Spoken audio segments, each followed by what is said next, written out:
Absolutely, the ability to always say yes as many times as you can. We have a philosophy that if you have to say no in for some certain reason, either not enough labor, not enough customers, you give the customer an opportunity to find somebody else. I mean, they all of a sudden, if you get a call for 1,000 8-foot tables and you say no, the next call they make, I mean, they're going to make the call. They don't all of a sudden not need 1,000 tables.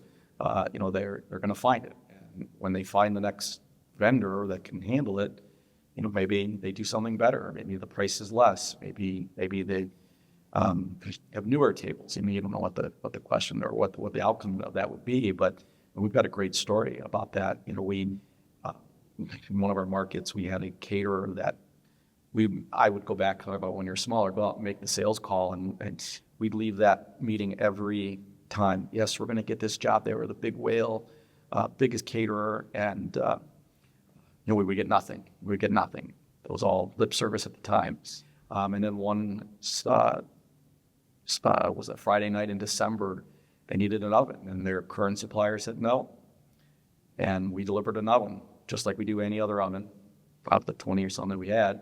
And they called back, hey, it's like, did you guys send us a new oven? Well, it was actually 3 years old. And it was like, they were like, that's amazing. We've never seen anything like that before. And that was a $100,000 customer for our competitor. First 6 months, we turned it into $250,000. We had more options. We had more selection. We had more depth of inventory. And today it's over $1 million customer today, 15 years later. But that one instance, I believe, was such to be able to say yes on that Friday afternoon in December, it was a game changer, not only for us, but for our competitor. Yeah, big time here. Yeah. Yeah, for us, it's competition. I mean, Dan and I have become great friends, but we competed directly in multiple businesses that I was managing or running, and of course, with his business that he owned for better parts of a decade. Mm-hmm. It never was contentious or negative or mean, but we were competing for a lot of the same jobs, same customers, and it really pushed us to try to do better or to make sure that we were up to the same levels of what Dan's company and other really good competitors in our region were doing. But I tell people even to this day that some of the things that really drove what we did was making sure we were staying up to par with our closest and most vicious, competitor for the same accounts. Yeah.